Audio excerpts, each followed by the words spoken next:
आज की वीडियो रहने वाली है क्रोएशिया के ऊपर और क्रोएशिया का आप किस तरह से अप्लाई कर सकते हो और क्या क्या चीजें जरूरी हैं क्रोएशिया के वीजा में और किस तरह से आप अपना वीजा ले सकते हो और क्या क्या चीजें ध्यान में रखने वाली है जब आप अप्लाई करते हो। ये सारी की सारी डिटेल आपको इस वीडियो में मिल जाएगी।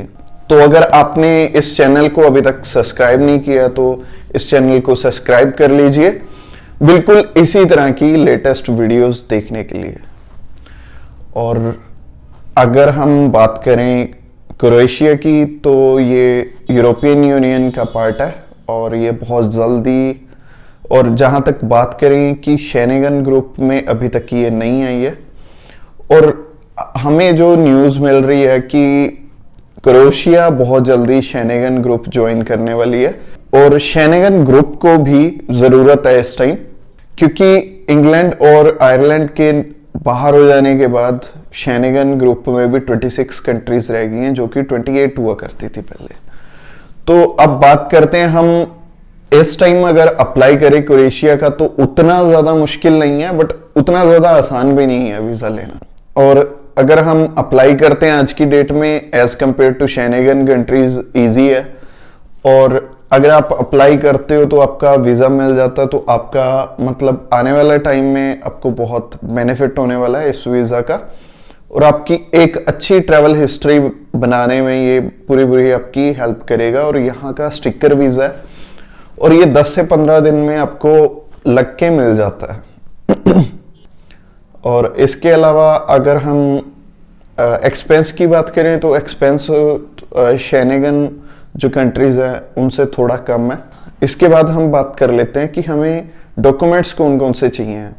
तो सबसे पहले तो आपको पासपोर्ट चाहिए होगा और फोटोग्राफ चाहिए होंगी, ITR चाहिए होंगी पिछले 2 साल की, 3 मंथ की बैंक बैलेंस स्टेटमेंट चाहिए होगी। और इसके अलावा अगर हम बात करें तो हमें होटल बुकिंग और एयर टिकट बुकिंग दोनों की दोनों कंफर्म चाहिए होंगी।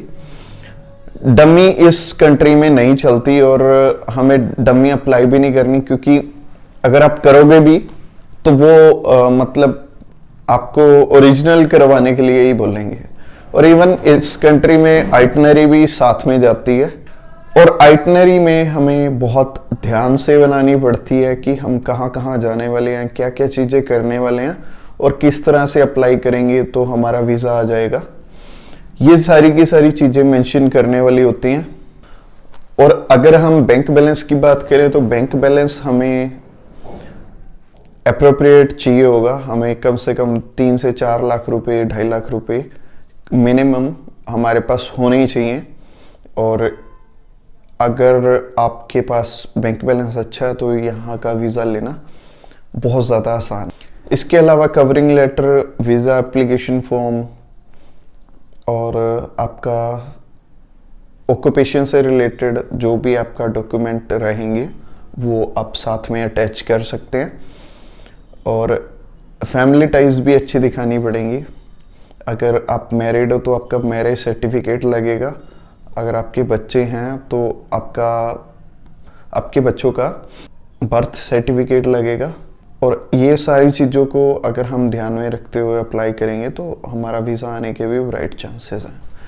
अगर आप अप्लाई करना चाहते हो क्रोएशिया का तो आप हमें कॉल कर सकते हो, इसके अलावा हमें मैसेज भी कर सकते हो। डिस्क्रिप्शन बॉक्स में जाके आपको इस लिंक पे क्लिक करके आपको मैसेज सेंड करना पड़ेगा, I want to apply for Croatia tourist visa, and हमारी टीम आपकी as soon as possible help कर देगी। और जहाँ तक हम बात करें इस वीज़ा को लेने की तो ये वीज़ा बहुत ज़्यादा आसान है आज की डेट में। अगर हम अप्लाई करते हैं तो हम इसका ज़रूर से बेनिफिट ले पाएंगे। और अगर इससे अलावा मतलब मैं बात करूं कि आइटनरी की बात बोल ली थी मैंने, तो आइटनरी इसलिए इम्पोर्टेंट है क्योंकि जब आप वहाँ पे पहुँचोगे, वहाँ इमिग्रेशन क्लियर करने वाले होगे, तो ये कंट्री अपनी सारी की सारी जितनी भी चीज़ें हैं, जितने आपने अप्लाई करते वक्त बताई थी, वो वहाँ पे मतलब रिकन्फर्म भी करते हैं कि आपका प्लान क्या है, और मैच करके देखते हैं कि आपने जो आइटनरी दी थी, आपने जहाँ जहाँ घूमने को के लिए बोला था, वो चीज़ आप बोल भी पा रहे हो या नहीं बोल पा रहे हो। तो अगर आप मान लो आपने आइटनरी में कुछ और बताया और यहाँ पे आके आप कुछ और बता रहे हो, तो आपस में ये दोनों चीज़ें क्लैश करेंगी और हो सकता है वो आपका वीज़ा कैंसिल करके आपको डिपोर्ट कर दें।